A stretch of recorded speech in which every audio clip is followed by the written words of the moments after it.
Hello and नमस्कार दोस्तों। आज की डेट है 16 मार्च 2024। जैसा कि आप सब जानते हैं कि हम यहाँ पे डेली बेसिस पे प्रीलिम्स पर्सपेक्टिव से जो भी इम्पॉर्टेंट आर्टिकल्स होते हैं from different newspapers, government websites plus different coaching institutes, जिससे कोई भी इम्पॉर्टेंट आर्टिकल आपका छूटे ना। तो बिना देरी करे हम स्टार्ट करते हैं, क्योंकि अब प्रीलिम्स बहुत ही ज़्यादा करीब है, तो बेकार में टाइम वेस्ट करने की कोई ज़रूरत नहीं है। बस अपने मतलब की चीज़ें देखो, उनको अच्छे से समझो, ग्रास्प करो, रिवाइज करो, टेस्ट लगाओ बस, और आगे बढ़ो। आज का हमारा पहला आर्टिकल है डेरियन गैप। डेरियन गैप क्या है? देखिए, पनामा और कोलंबिया को कनेक्ट करता है। तो ये मैप में आप देख सकते हो, ये है आपका डेरियन गैप। हाल ही में एक मूवी आई थी डंकी। डंकी में दिखाया गया था कैसे बिना वीज़ा के जो माइग्रेंट्स हैं वो एक इलीगल रास्ते के थ्रू यूके या यूएस जैसी कंट्रीज़ जाते हैं। तो ऐसे ही जो डेरियन गैप है, ये यहाँ से इलीगल माइग्रेंट्स जो हैं जाते हैं, क्रॉस करते हैं बॉर्डर को, ठीक है। और ये वर्ल्ड का one of the most dangerous route emerge होके आ रहा है। ये जो आपका डेरियन गैप है, ये माइग्रेट करवाता है लोगों को from South America to North America. थोड़ा सा और जान लेते हैं हम लोग। ये कनेक्ट करता है, जैसे मैंने बताया, कोलंबिया और southern Panama. It is a part of isthmus of Panama. Isthmus होता क्या है आपका?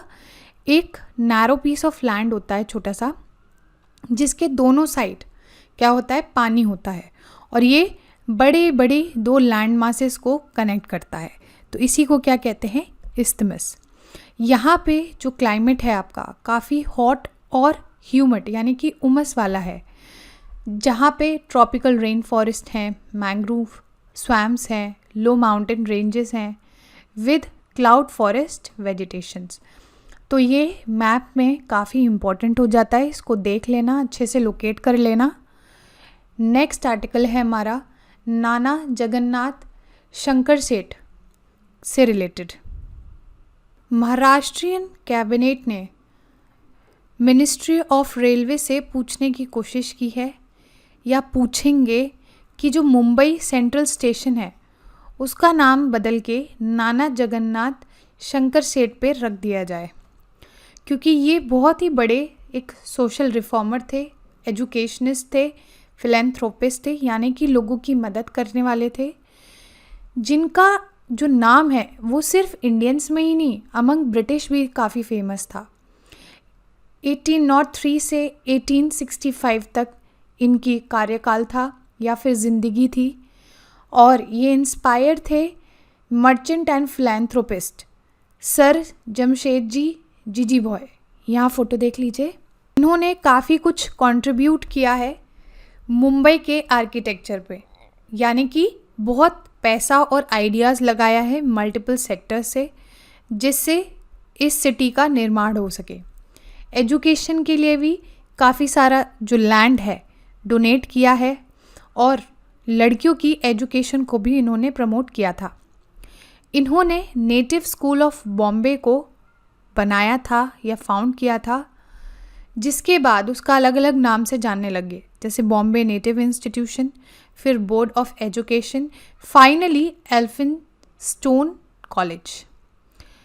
इन्होंने पहला जो मेडिकल कॉलेज है मुंबई पे, उसका नाम भी सजेस्ट किया था आफ्टर सर रॉबर्ट ग्रांट, जो कि बॉम्बे के गवर्नर थे। इन्होंने बहुत ज़्यादा अपनी जो वेल्थ है उसको डोनेट किया था, जिससे वो प्रमोट करे doctor Bhau Daji lead museum इन बायकुला। भवानी शंकर टेम्पल नियर नाना चौक, ये भी इन्होंने ही बनाया था अपनी माता जी के लिए। बहुत सारे और भी टेम्पल्स इन्होंने बनाए थे, प्लस जो हमारे इंडिया की सबसे पहला जो ट्रेन रूट है फ्रॉम बोरीबंदर टू थाने 1853, तो उसकी जो कमेटी गठित हुई थी ना, उसके भी ये मेंबर थे। और ये पहले ऐसे इंडियन बने जिनको नॉमिनेट किया गया लेजिस्लेटिव काउंसिल ऑफ बॉम्बे में। तो ये काफ़ी इम्पोर्टेंट पर्सनालिटी हो जाते हैं, इसको याद रखने की ज़रूरत है, बिल्कुल है। नेक्स्ट आर्टिकल है डोमिनिकन रिपब्लिक और इंडिया के बीच में एक प्रोटोकॉल जो है इस्टेब्लिश हुई है, जिसका नाम है जेटको। डोमिनिकन रिपब्लिक ये कहाँ पे है? Caribbean nation. यहाँ पे आप लोकेशन देख सकते हो, नॉर्थ अटलांटिक ओशन में जो कैरेबियन सी है ना, यहाँ पे इसकी लोकेशन है। रेन फॉरेस्ट है, सवाना एंड हाईलैंड्स हैं। कैरेबियन का जो टॉलेस्ट माउंटेन है पिको डुआराते, वो भी यहीं पे है। और इसकी कैपिटल कौन सी है? Santo Domingo. थोड़ा सा और जान लेते हैं जेटको के बारे में। ये एक बायलैटरल इंस्टीट्यूशन है जो कि 2 कंट्रीज़ के द्वारा, इंडिया और डोमिनिको के द्वारा बनाया गया है, जिससे इकोनॉमिक कोऑपरेशन और कमर्शियल रिलेशंस को हम प्रमोट कर सकें। ऑब्जेक्टिव क्या है? ये एक फोरम है, यहाँ पे दोनों कंट्रीज़ मिलके डिबेट करेंगी, अपनी इंफॉर्मेशन को शेयर करेगी, प्लस जो कोऑपरेशन है अमंग पार्टिसिपेटिंग कंट्रीज़ उनको भी प्रमोट करेंगी। और इससे क्या होगा? इससे इकोनॉमिक टाइज जो है और आगे बढ़ेंगे, कॉमर्स और इंडस्ट्री में भी आगे बढ़ेंगे, और जो भी प्रॉब्लम फेस हो रही है एक्सपोर्ट और इंपोर्ट्स के, उसको भी एड्रेस किया जाएगा। और भी बहुत सारे सिमिलर अग्रीमेंट्स हैं इंडिया के विद अदर कंट्रीज़, जैसे कि इंडिया ने जेटको साइन किया है with other countries like UK, Singapore, Thailand, Indonesia, Malaysia, Vietnam, south Korea, Canada, Mauritius and Oman. यानी कि जो आपकी ये कंट्री है डोमिनिकन, ये पहली कंट्री नहीं है जिसके साथ इंडिया ने जेटको को साइन किया है, लेकिन जेटको का एम पता होना चाहिए, ठीक है। सिग्निफिकेंस क्या है? देखो, लैटिन अमेरिका के लिए और कैरेबियन मार्केट के लिए ये बहुत बड़ा एक द्वार खुल के आ रहा है, जिनके लिए मतलब हमारे लिए क्या है ना, मार्केट इम्पॉर्टेंट है। तो ये जो जेटको हमने साइन किया है, ये एक तरीके का गेटवे है जिससे हम लैटिन अमेरिका तक पहुंच सकते हैं। नेक्स्ट हमारा आर्टिकल है गल्फ ऑफ टॉनकिन से रिलेटेड। आप सब ने सुना होगा साउथ चाइना सी काफ़ी ज़्यादा इम्पॉर्टेंट है, हमेशा ही न्यूज़ में रहता है। तो एक बारी लोकेशन देख लेना कहाँ पे है गल्फ ऑफ टॉनकिन। देखो, ये वियतनाम है, यहाँ देखिए, और ये चाइना है, ठीक है। तो ये जो आपको रेड में बॉर्डर दिख रही है, ये पूरा क्या है? Gulf of Tonkin. ऐसा समझ लो ये नदर्न वियतनाम के पास और सदर्न चाइना के पास आता है, ठीक है। तो ऑब्वियसली बात है कि ये area overlapping exclusive economic zones में आता है, यानी कि वियतनाम का जो भी एक्सक्लूसिव इकोनॉमिक जोन होता है ना 200 नॉटिकल माइल्स में, और चाइना का भी जो EEZ एरिया है, ये दोनों यहाँ पे ओवरलैप करते हैं। EEZ किसके द्वारा मतलब मार्क किया जाता है? UN क्लॉज 1982 के थ्रू। अब चाइना ने क्या किया है, यहाँ पे इसको एक बाउंड्री दे दी है, स्पेसिफिक बाउंड्री, कि भैया ये हमारा एरिया है। गल्फ ऑफ टॉनकिन को चाइना में क्या कहा जाता है? बीबू गल्फ।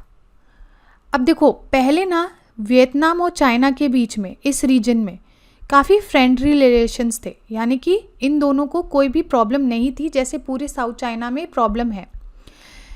लेकिन अब जब चाइना ने यहाँ पे अपनी बाउंड्री को मार्क कर दिया है, तो आने वाले टाइम में कुछ ना कुछ प्रॉब्लम ज़रूर क्रिएट होगी।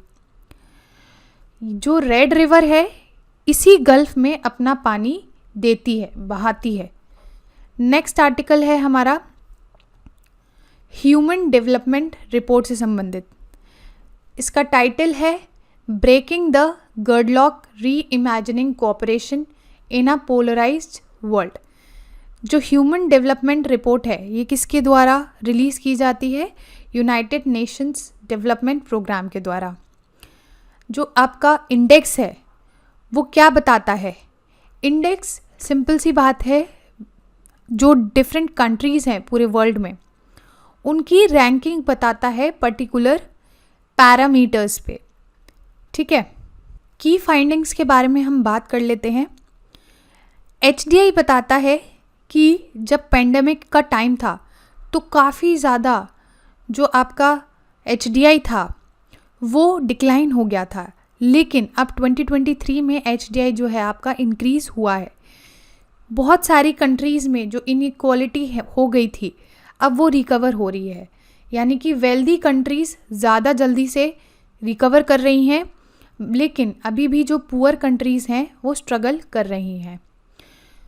और जो इंटरडिपेंडेंस है ना बिटवीन द कंट्रीज़ वो भी मिसमैनेज्ड है, यानी कि ह्यूमन वेलबींग की जो कॉस्ट है वो बढ़ गई है।